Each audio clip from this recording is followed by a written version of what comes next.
Welcome to the Shango Diaries, where passion meets vulnerability and love unfolds one story at a time. Modern, raw, and unapologetically real. Get ready to dive into the unexpected. This is the Shango Diaries, written by M. Madison.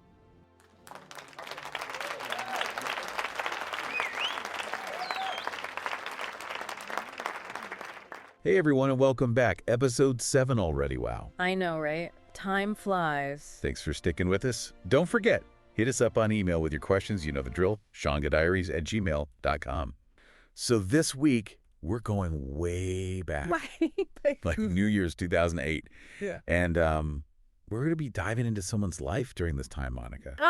Yes. And the crazy part is we're doing it through her emails. Emails. Think about it, though. From back then, they're like total time capsules. Like you get this raw, unfiltered look into like someone's head, you know, what they were thinking, what they cared about, even their relationships. Super fascinating stuff. For sure. Okay, so first up, we've got this email from DJ Daryl. Now, Daryl is an old flame of Monica's. Out of the blue, he wants to reconnect. And the email's got some, like, flirty vibes going on. Oh, and guess what? They happen to live, like, really close to each other now. Interesting. You know, back then, online dating wasn't really a thing. So running into someone from your past, that happened a lot more. It's funny how times have changed. And her responses, they're playful, but kind of guarded, too. Makes you wonder, is she single? Is she, like, open to rekindling things? It definitely sets the stage for some possible drama. Oh, yeah. And speaking of drama, things get a little intriguing with her best friend, Russell. Now, Russell's wealthy. And in one email, he says, "Come back home." Ooh. Come on, that's got to raise some eyebrows, right? What home are we talking about here? It's definitely a loaded phrase. And when you think about the trust Monica seems to have in him, like confiding in him about business stuff, her spiritual journey even, you know, it makes you think their bond is deeper than just friends. There's some history there, maybe even some like unresolved feelings. Yeah, you can feel that. Okay, then we get to these emails with Shango, Monica's current lover, and she doesn't hold back at all. She writes this super heartfelt email, pouring her heart out about how much she loves him, how vulnerable she feels. It's intense. It is. And that's what makes Shango's replies so interesting. They're almost like casual, especially next to Monica's deep emotions. Makes you think, are they on the same page, you know, communication-wise? Like, are they speaking totally different love languages? Right. Totally different vibes. There's also this other email to Todd. Now, Todd is Monica's best friend. She talks about going through a desert period of growth. Makes you wonder, what does she mean by that? You know, I think it ties into Monica's personal journey. Maybe she's trying to figure out what she really wants in life and relationships. This desert period could be a time of like reflection, shedding old patterns, becoming more self-aware. It's like she's preparing for something new. Yeah, like a transition. Okay, shifting gears a bit. There's some tension brewing between Monica and Tony, Jordan's father. You've got to send birthday wishes. Classic co-parenting struggle. Right. Ugh. Co-parenting can be such a minefield, especially when there's like leftover resentment or hurt. And here it feels like Monica's carrying most of the emotional weight. Makes you wonder how this is all affecting Jordan, caught in the middle. Definitely. Then, in another email chain, Monica's talking to her lawyer friend, El Boogie. They're discussing setting up a legal agreement with Shango. She wants to sort out expenses, custody arrangements, all the practical stuff. That's a pretty bold move, isn't it? Especially since they're not even married. Shows that Monica's thinking ahead, you know. She wants clarity and stability for their future, especially with a baby potentially on the way. Right. Very proactive, like protecting herself and setting boundaries. Okay, then there's this email. She calls it her morning confession, where she just pours her heart out to Shango again. She talks about how much she misses him, how she feels this, like, emptiness when they're apart. This email really highlights that disconnect we were talking about earlier. Monica is, like, putting her deepest feelings out there, and it just seems like Shango's replies are kind of surface level, almost like they're experiencing their connection in completely different ways. And there's this added layer of concern, because Shango's about to leave for training in Africa, and Monica's crazy busy with work. So they're going to be facing some serious challenges just in terms of spending time together. Yeah, definitely a tough spot to be in, especially with how intense Monica's feelings are. Makes you wonder, can they bridge that gap, find a way to really connect emotionally? Big question. And finally, we get a glimpse into Monica's work life. She emails Nakia, her colleague, about backup options for a potential event with Jay-Z. Whoa, talk about pressure. I know, right? But it shows you the kind of high-stakes world Monica is in. In the entertainment industry, having backups is essential. Things are unpredictable, always changing. So true. So much going on in just 1 week of emails. It's wild. It really is. It's crazy how Monica's like juggling all these different parts of her life. Her love life, career, being a mom, and then like her own personal growth. It's a lot. And she's doing it all with this like fierce determination. Totally. And remember, these emails are from like 2007. Oh, yeah. So it's this snapshot of a specific time, not just in her life, but like in the world. Social media wasn't what it is now, so email was how people really connected. Right. You can like feel the weight of their words more because they knew they couldn't just, fire off a quick text or whatever. Yeah. They had to actually think about what they wanted to say. For sure. Okay, so going back to DJ Darryl for a sec, he pops up after all this time, and it makes you wonder, like, why now? What's his deal? Why the sudden interest? I think it kind of goes back to that whole thing of romanticizing the past. We forget the bad stuff and just remember the good times. Maybe for Darryl, there's some unfinished business, or maybe he's just like feeling nostalgic. Yeah, maybe. And Monica's handling it pretty well, I think.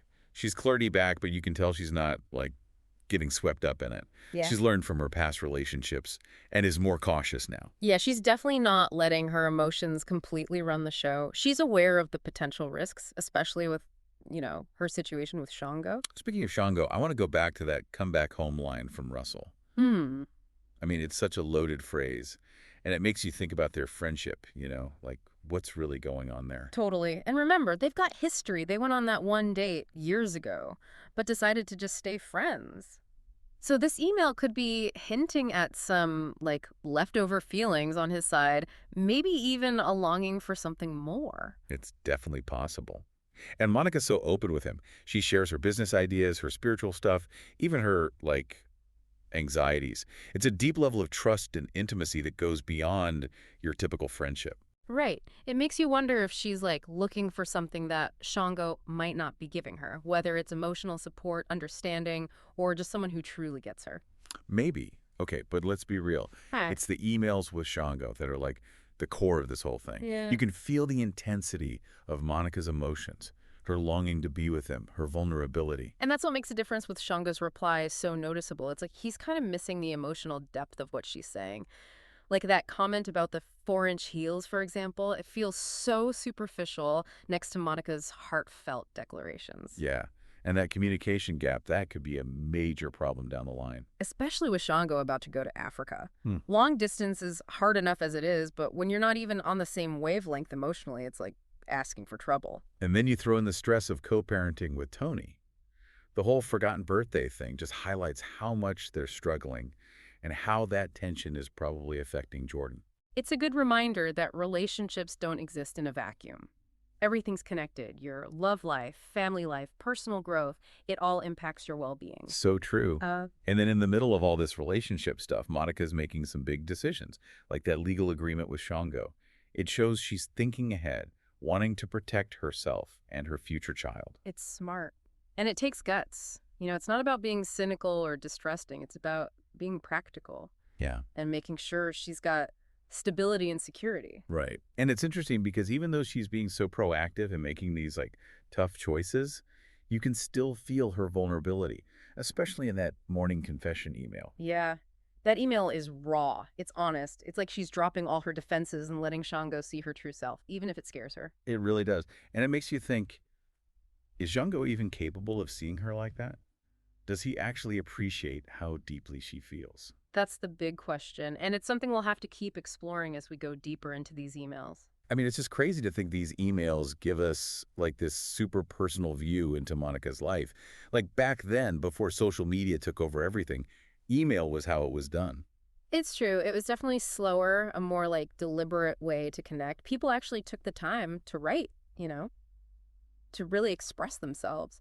And with Monica, you get such a strong sense of her personality from her emails, her humor, her smarts, even her, like, vulnerable side. Yeah, absolutely. We see her trying to manage all these roles, mom, businesswoman, lover, and figuring out what really matters. And what really comes through is her determination to create a good life for herself and for Jordan, even with all the drama going on. Oh, totally. That's a big takeaway here. She's not just reacting to what life throws at her. She's out there shaping her future. Taking charge. Exactly. And like with the legal agreement with Shango, it's a sign of how strong and independent she is. She's not afraid to make those tough decisions, even when they're not easy or popular. She's putting her needs first and thinking about what's best for Jordan. It's something I think a lot of people listening can relate to, you know. They're in their own relationships, their careers, just figuring out life in general. Absolutely. It's all about finding that balance between being vulnerable and being strong. And Monica's story really shows that. So, as we wrap up this deep dive into her 2007 emails, what do you think is the biggest thing to take away? What should listeners keep in mind? I think it's a good reminder that everyone's got their own story going on, their own struggles, their own victories, and sometimes seeing what someone else is going through can give us insight into our own lives, you know? Yeah, for sure. So what about Monica and Shango? What do you think is going to happen? Will they work through their communication problems? Will Russell's feelings get in the way? Hit us up with your theories. You know where to find us, shangodiaries@gmail.com. We always love hearing what you guys are thinking. And if you've got questions, about relationships, communication, anything that came up this episode, send those our way too. Thanks for taking this trip back in time with us. We'll be back next week with another deep dive, so make sure you tune in. Until then, keep those emails coming. And remember to always hit send on your dreams. Catch you next time. That's a wrap for week 7 of the Shango Diaries. Thank you for listening to my crazy world where I juggle love, career, and motherhood, just trying to keep my head above water.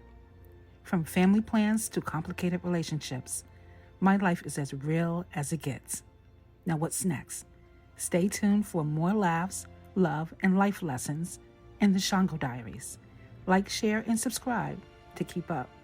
See you next week. Deuces.